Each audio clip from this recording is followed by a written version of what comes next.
പശ്ചിമേഷ്യയിൽ വീണ്ടും ഒരു യുദ്ധ സാഹചര്യത്തിന് വഴിയൊരുക്കുന്നതാണ് ഇസ്രായേൽ ഇറാനുമേൽ ഇന്നലെ നടത്തിയ ആക്രമണം. ഡ്രോണുകളും യുദ്ധവിമാനങ്ങളും ഉപയോഗിച്ചുള്ള ഇസ്രായേൽ ആക്രമണം ഇറാന് വലിയ പ്രഹരമേൽപ്പിച്ചെന്നാണ് പുറത്തുവരുന്ന റിപ്പോർട്ടുകൾ. ഇസ്രായേൽ വ്യോമാക്രമണത്തിൽ Iran revolutionary guard commander in chief Hussein Salami കൊല്ലപ്പെട്ടതായി റിപ്പോർട്ടുകൾ ഉണ്ട്. ഇറാനിലെ തസ്നീം വാർത്താ ഏജൻസിയും ടെഹ്റാൻ ടൈംസ് പത്രവുമാണ് ഇക്കാര്യം റിപ്പോർട്ട് ചെയ്തത്. ആക്രമണത്തിൽ ഇറാനിയൻ സൈന്യത്തിന്റെ deputy commander general Gholam Ali Rashid, ഇറാന്റെ രണ്ട് പ്രമുഖ ആണവ ശാസ്ത്രജ്ഞരായ ഫൈറുദ്ദീൻ അബ്ബാസി, മുഹമ്മദ് മഹ്തി എന്നിവരും കൊല്ലപ്പെട്ടതായി സ്റ്റേറ്റ് ടിവി റിപ്പോർട്ട് ചെയ്തു. ആണവ സമ്പുഷ്ടീകരണവുമായി മുന്നോട്ടു പോയ ഇറാന് നൽകിയ പ്രഹരമാണ് ഇതെന്നാണ് റിപ്പോർട്ട്. ആക്രമണത്തിൽ സാധാരണക്കാർക്കും ജീവൻ നഷ്ടപ്പെട്ടതായാണ് റിപ്പോർട്ട്. ഇറാൻ തലസ്ഥാനത്തെ റെസിഡൻഷ്യൽ കെട്ടിടങ്ങൾക്ക് നേരെയുണ്ടായ ഇസ്രായേൽ ആക്രമണത്തിൽ സ്ത്രീകളും കുട്ടികളും ഉൾപ്പെടെ നിരവധി സാധാരണക്കാരും കൊല്ലപ്പെട്ടതായി ഇറാനിയൻ സ്റ്റേറ്റ് മീഡിയ റിപ്പോർട്ട് ചെയ്തു. ഇറാന്റെ സൈനിക ആണവ കേന്ദ്രങ്ങളെ ലക്ഷ്യമിട്ടായിരുന്നു ഇസ്രായേൽ വ്യോമാക്രമണം നടത്തിയത്. ഇറാന്റെ വിവിധ കേന്ദ്രങ്ങളിൽ ഇസ്രായേൽ ഇപ്പോൾ ആക്രമണങ്ങൾ നടത്തിയിട്ടുണ്ട്. ടെഹ്റാനിൽ വിവിധ കേന്ദ്രങ്ങളിൽ സ്ഫോടനങ്ങൾ കേട്ടതായാണ് വിവരങ്ങൾ. നേരത്തെ തന്നെ ഇറാനെ ഇസ്രായേൽ ആക്രമിക്കുമെന്ന റിപ്പോർട്ടുകൾ ഉണ്ടായിരുന്നു.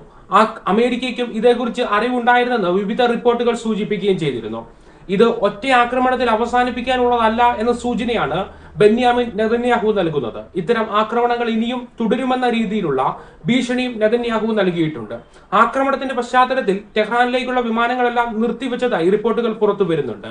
ഇതേ തുടർന്ന് ടെഹ്റാനിലെ പ്രധാനപ്പെട്ട എയർപോർട്ട് അടച്ചിരിക്കുകയാണ്. ഇറാന്റെ ആണവ പ്ലാന്റുകളെ ലക്ഷ്യമിട്ടാണ് ഇസ്രായേൽ ആക്രമണം നടത്തിയതെന്ന് ഇസ്രായേൽ സൈനിക വിഭാഗമായ ഇസ്രായേൽ ഡിഫൻസ് ഫോഴ്സ് അറിയിച്ചു.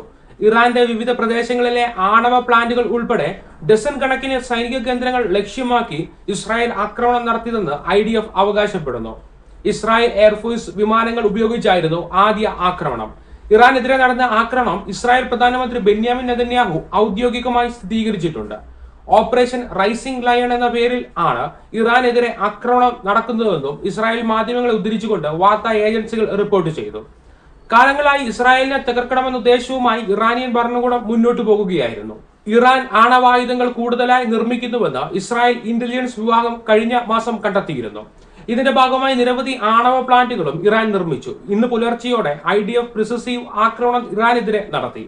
ആണവായുധ നിർമ്മാണത്തിൽ നിന്ന് ഇറാനെ തടയുകയാണ് ഇസ്രായേലിന്റെ ലക്ഷ്യം.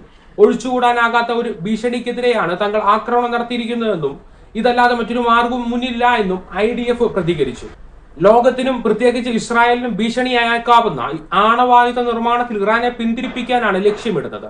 ഈ ഓപ്പറേഷൻ പ്രതിരോധത്തിനും തങ്ങളുടെ കുട്ടികളുടെ ഭാവിക്കു വേണ്ടിയുമാണ് എന്നും IDF വലിയ തയ്യാറെടുപ്പാണ് ആക്രമണത്തിന് വേണ്ടി നടത്തിയത്. പ്രതിരോധത്തിന് വേണ്ടിയുള്ള നടപടികളും IDFന്റെ ഭാഗത്തു നിന്ന് എടുത്തിട്ടുണ്ട് എന്നും IDF വക്താവ് സമൂഹ മാധ്യമമായ എക്സിലൂടെ അറിയിച്ചു. ഒമാനിൽ 6ാം റൗണ്ട് ചർച്ച നടക്കാനിരിക്കെയാണ് ഇസ്രായേലിന്റെ ആക്രമണം. എന്നാൽ യുറേനിയം സമ്പുഷ്ടീകരണം തുടരുമെന്ന് ഭീഷണിപ്പെടുത്താൻ നോക്കേണ്ടെന്നുള്ള നിലപാടിൽ ഇറാൻ ഉറച്ചു നിൽക്കുകയായിരുന്നു. രാജ്യത്തിന്റെ വികസനത്തിന് ആവശ്യമായ യുറേനിയം സമ്പുഷ്ടീകരണമാണ് ഇറാൻ നടത്തുന്നതെന്നും ഇറാന്റെ ആഭ്യന്തര കാര്യങ്ങളിൽ വിദേശ ശക്തികളുടെ ഇടപെടൽ അനുവദിക്കില്ലെന്നും സർക്കാർ പ്രഖ്യാപിക്കുകയും ചെയ്തു. മേഖലയിൽ ഒരു വലിയ സംഘർഷം ഉണ്ടാകാൻ സാധ്യതയുണ്ടെന്ന് US പ്രസിഡന്റ് ഡൊണാൾഡ് ട്രംപ് വ്യാഴാഴ്ച മുന്നറിയിപ്പ് നൽകിയിരുന്നു. ഇതിനു പിന്നാലെയാണ് ഇറാൻ തലസ്ഥാനമായ ടെഹ്റാനിൽ ഇസ്രായേൽ ആക്രമണം നടത്തിയത്. വെള്ളിയാഴ്ച രാവിലെ ഇറാനിൽ സ്ഫോടനങ്ങൾ കേട്ടതായാണ് ഇറാൻ മാധ്യമങ്ങൾ ആദ്യം റിപ്പോർട്ട് ചെയ്തത്. അതേസമയം ആക്രമണത്തിന് പിന്നാലെ ഇസ്രായേലിൽ അടിയന്തരാവസ്ഥ പ്രഖ്യാപിച്ചു. ഓപ്പറേഷൻ റൈസിംഗ് ലൈനിന് പകരമായി ഇറാന്റെ പ്രത്യാക്രമണം ഉണ്ടായേക്കാമെന്നും സൂചനയുണ്ട്.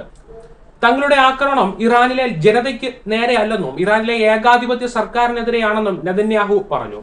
ഓപ്പറേഷൻ തുടരുമെന്നും വരും ദിവസങ്ങളിൽ ആക്രമണം വ്യാപകമാക്കുമെന്നും നെതന്യാഹു അറിയിച്ചിട്ടുണ്ട്. ടെഹ്റാൻ ആക്രമണത്തിന് പിന്നാലെ ഇറാഖ് തങ്ങളുടെ വ്യോമപാത അടച്ചു. ഇറാന്റെ പ്രധാന ആണവ കേന്ദ്രമായ നഡാൻസ് ആണവ പ്ലാന്റും ഇസ്രായേൽ ആക്രമിച്ചിട്ടുണ്ടെന്നാണ് റിപ്പോർട്ട്. ഇറാനെതിരെ ഇസ്രായേൽ ആരംഭിച്ചിരിക്കുന്ന ആക്രമണത്തിന് ഓപ്പറേഷൻ റൈസിംഗ് ലയൺ എന്നാണ് പേര് നൽകിയിരിക്കുന്നത്. യഹൂദന്മാരുടെ വിശുദ്ധ ഗ്രന്ഥമായ തൽമൂദിൽ എഴുതിയിരിക്കുന്ന ഒരു വാചകത്തെ ആധാരമാക്കിയാണ് ഈ പേര് നൽകിയിരിക്കുന്നത്.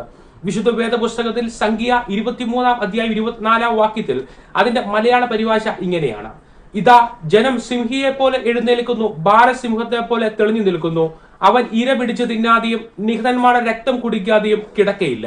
ഇസ്രായേലിനെ ശപിക്കുവാനായി ബാലാഖ് എന്ന രാജാവ് ബിലയാം എന്ന പ്രവാചകനെ അയച്ചപ്പോൾ ശാപത്തിന് പകരം ബിലയാമിന്റെ വായിൽ നിന്ന് വന്ന അനുഗ്രഹത്തിന്റെ വാക്കുകൾ ആണ് ഇത്. ഇസ്രായേലിന്റെ തികഞ്ഞ ആത്മവിശ്വാസമാണ് ഈ ഓപ്പറേഷന് നൽകിയ പേര് വ്യക്തമാക്കുന്നത്.